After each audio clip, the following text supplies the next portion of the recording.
Thưa quý vị và các bạn, đồng hành cùng chương trình Cẩm nang xây dựng không gian hoàn hảo ngày hôm nay với chủ đề là giải pháp xây dựng những ngôi nhà trên diện tích nhỏ hẹp. Chúng tôi xin mời tất cả quý vị và các bạn, chúng ta sẽ cùng gặp gỡ và trò chuyện với kiến trúc sư Phạm Ngọc Thiên Ân, giám đốc công ty tư vấn thiết kế xây dựng không gian hoàn hảo. Xin được chào anh ạ. Xin chào Ngọc Châu, xin chào quý vị khán giả. Trước tiên thì kiến trúc sư Phạm Ngọc Thiên Ân có thể cho biết sơ lược một số những cái nét điển hình, những cái nhược điểm của những ngôi nhà có diện tích nhỏ hẹp được không ạ? Nhà nhỏ đó thì theo quan điểm của bên Ân á, thì nhà nhỏ là những ngôi nhà có diện tích nó dao động ở khoảng từ 30 đến 50 mét vuông, và nó được hình thành trong quá trình mà cái đô thị hóa từ ngày xưa đó, tức là nó phát triển một cách tự phát và ít khi nào mà có quy hoạch, cho nên là ngày xưa thì người dân cứ tự ý phân lô rồi tự ý xây rồi này nọ vân vân rất là nhiều. Thì đặc thù của những ngôi nhà nhỏ là không những diện tích không gian nhỏ mà đường đi vào nó cũng nhỏ, bởi vì do quá trình tự phát cho nên người ta phải xây cái đường nó nhỏ ở mức tối đa nhất và để phù hợp với lại cái nhu cầu của khu vực đó. Thì do cái đặc thù là vừa diện tích nhỏ, lối vào nhỏ, cho nên đâm ra mỗi lần mà cần xây dựng, sửa chữa hoặc cải tạo thì rất là khó khăn cho cái vấn đề mà vận chuyển vật tư cũng như là cái vấn đề mà thao tác xây dựng. Đồng thời một trong những khó khăn của nhà nhỏ là khi mà xây dựng nhà nhỏ thì thật sự kinh phí xây dựng cao hơn đối với lại nhà lớn. Nhiều người cũng hay tự hỏi nghe là khi mà Ân nói cái đó thì cũng hay hỏi là ồ, tại sao nhà tôi nhỏ thì đáng lý là tiền nó phải ít hơn là nhà lớn. Thì nó thì đúng, nếu xét về một ngôi nhà lớn và một ngôi nhà nhỏ thì chắc chắn số tiền đầu tư vào ngôi nhà nhỏ không thể bằng một ngôi nhà lớn.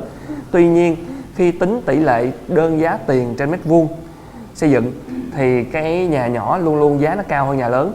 Bởi vì thứ nhất, giống như khi Ân đã trình bày với Châu và với quý vị khán giả, do đặc thù địa hình nhà nhỏ cho nên đường nó không có lớn, mà khi đường không lớn á, thì cái mức độ vận chuyển vật tư nó sẽ khó khăn hơn, nó sẽ khó đưa các cái gọi là phương tiện vận chuyển loại lớn vào, cho nên một lần tập kết vật tư không nhiều.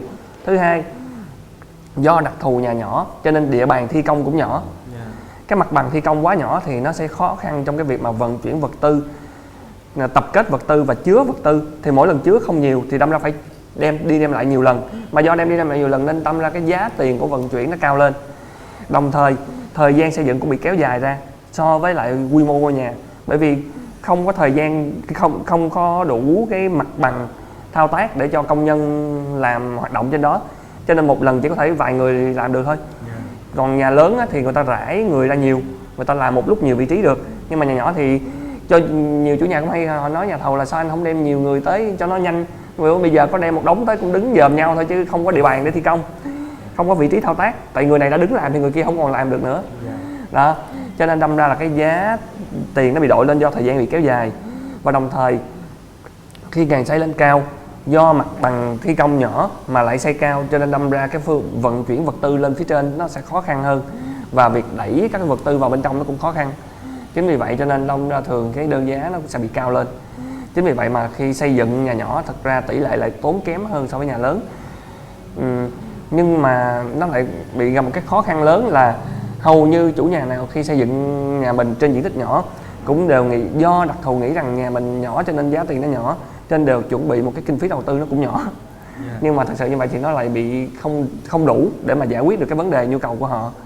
Và đồng thời cái ngôi nhà nhỏ thì nó sẽ bị cái vấn đề là cái khả năng về giải quyết cái vấn đề thông thoáng sẽ khó khăn, do chủ nhà nào cũng nghĩ rằng nhà mình nhỏ cho nên phải xài triệt để và xài tối đa diện tích, mà đã xài tối đa diện tích thì đâm ra lại khó mà tạo được các cái khoảng thông thoáng để mà cho ngôi nhà nó thoáng. Mà nhà đã nhỏ mà còn bí thì nó sẽ rất là khó chịu. Đó, cái vấn đề nó những cái khó khăn là như vậy.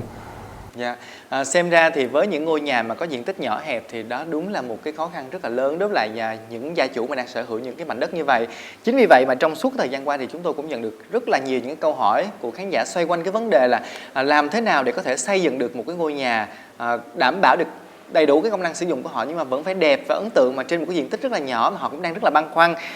Ví như là cái câu hỏi mà chúng tôi đã nhận được đó là tôi có ý định xây nhà phố nên muốn tìm hiểu một số những vấn đề.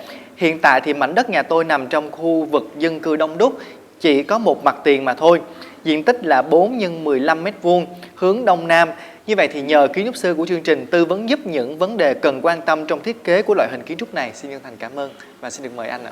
Với cái diện tích xây dựng mà như vậy á, Thì thật ra nhà của anh cũng không phải là nhỏ đâu, vì nó nếu mà tính trên vậy thì cái diện tích xây dựng nó đã vượt trên 50 m², thì nó cũng là thuộc loại tương đối.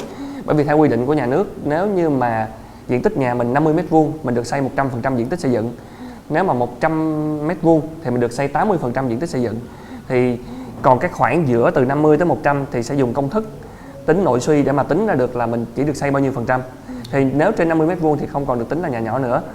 Đó. Tuy nhiên với cái diện tích nhà anh là một dạng diện tích nhà phố theo dạng nhà ống và mang tính đại chúng, nghĩa là hầu như đa phần ngày nay nó đều dao động ở khoảng đó 4-15 hoặc 4-16 vân vân trong cái mức độ quy mô xây dựng. Thì cái vấn đề mà thiết kế á, thì nó đối với nhà ống á, nó không những là cái khó khăn trong vấn đề suy nghĩ đối với chủ nhà, mà nó cũng là cái khó khăn trong suy nghĩ đối với kiến trúc sư. Bởi vì thật sự xây dựng trên diện tích nhỏ đòi hỏi cái tính thiết kế nó khó khăn và tinh tế hơn đối với cả nhà lớn nữa. Bởi vì trên quy mô lớn mình có thể, giống như người ta hay gọi là có đất để diễn, nghĩa là mình có rất là nhiều mặt bằng để mà mình thao tác. Nhưng mà với diện tích nhà nhỏ thì thứ nhất nhu cầu chủ nhà rất là lớn, thứ hai là cái kinh phí đầu tư lại không có phải là quá cao, và thứ ba là cái giới hạn về mặt diện tích thiết kế nó khiến cho kiến trúc sư cũng phải suy nghĩ rất là nhiều. Thì đối với những cái ngôi nhà phố á, thì điều quan tâm đầu tiên nhất trong vấn đề thiết kế là thông thoáng và chiếu sáng. Một số chủ nhà như hồi nãy Ân đã có trình bày là do thấy nhà mình là nhà ống rồi rất muốn xài triệt để tối đa diện tích xây dựng, cho nên đôi khi cố gắng làm cho hết mức và bỏ qua luôn cả những yếu tố về thông tầng. Họ cứ cho rằng làm thông tầng như vậy thì thật ra nó phí cái diện tích sử dụng. Thì khi mà tư vấn cho tất cả các khách hàng thì bên Ân khi tư vấn đều cố gắng tư vấn để cho họ hiểu cái vấn đề. Ví dụ thông thoáng và chiếu sáng nghĩa là như thế nào, và diện tích sử dụng rộng hay hẹp là như thế nào. Thì đối với bên Ân, cái cảm giác về rộng hoặc hẹp thật ra là do con mắt của mình chứ không phải do cái không gian. Bởi vì sao? Bởi vì ví dụ như Ân và Châu đang ngồi đây thì thật ra mình chỉ ngồi trong một cái phạm vi diện tích rất là nhỏ. Con người mình có muốn ngồi hết mức cũng chỉ dừng ở mức này thôi, mình không thể tự lớn lên để mà ngồi rộng hơn được. Nhưng rộng hay hẹp là do con mắt mình nhìn căn phòng nó rộng hay hẹp. Chính vì vậy một căn phòng mà có nhiều ánh sáng, có gió, có thông thoáng thì tự bản thân mình sẽ cảm giác căn phòng đó nó rộng. Còn một căn phòng dù có rộng nhưng mà thiếu ánh sáng, tù túng, nóng nực thì khi mình ngồi đâu mình cũng cảm thấy nó chật hẹp và bực bội. Đó là cái đó gọi là cảm giác về thị giác và cảm giác về tâm lý. Cho nên một căn phòng khi thiết kế á, Ân khuyên khách hàng là thiết kế với những cái công năng vừa đủ, với những cái tiêu chuẩn sử dụng vừa phải, và tạo được những cái hiệu ứng về ánh sáng, những cái hiệu ứng về thị giác khiến cho mình cảm giác được rằng căn phòng mình nó rộng. Chứ đừng có cố gắng mà lấy hết diện tích tối đa xong rồi cuối cùng là tự mình khóa kín hết tất cả các đường gió rồi đường ánh sáng, đâm ra là rất là khó khăn trong cái chuyện mà đưa gió và đưa ánh sáng xuống. Thì cái việc đó nó sẽ làm cho cái không gian nó tù túng, nó gây bức bối. Thiết kế nhà ống có rất nhiều vấn đề cần lưu tâm, từ kiểu dáng kiến trúc, công năng, kết cấu, ánh sáng đều phải được tính toán kỹ lưỡng nhằm mang lại một không gian sống hợp lý, đáp ứng tối đa nhu cầu sinh hoạt của gia chủ. Với nhà ống, vấn đề thông thoáng và ánh sáng phải đưa lên hàng đầu. Bởi vậy, xây dựng nhà ống phải từ bỏ quan niệm tận dụng triệt để mặt bằng. Do đó, trong thiết kế nhà ống hiện nay thường lùi một phần diện tích nhỏ làm sân trước, sân sau hoặc giếng trời, phù hợp cho thông gió và đưa ánh sáng vào nhà. Dù phòng có ở vị trí thu hẹp là rất cần thiết. Ngôi nhà thông thoáng, đầy đủ ánh sáng, đối lưu không khí tốt sẽ tạo cảm giác thoải mái hơn cho các thành viên trong sinh hoạt. Dù thể hiện nhà lệch tầng, lệch hướng cầu thang, tạo những không gian vay mượn, nếu không có giếng trời thì không khí trong nhà vẫn bí bách.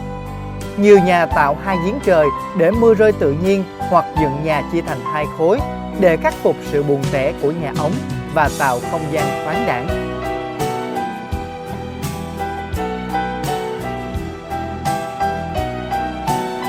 Xác định rõ khu vực chức năng trong nhà.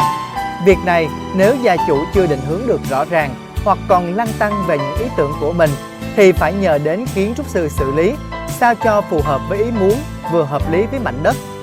Tuy nhiên, một trường hợp dễ xảy ra đó là sự đối đầu giữa thầy phong thủy và kiến trúc sư trong việc bố trí các công năng sinh hoạt chính như bếp, phòng ngủ và đặc biệt là cửa. Cái khó là nhà ống mặt thông thoáng thường không có nhiều sự lựa chọn.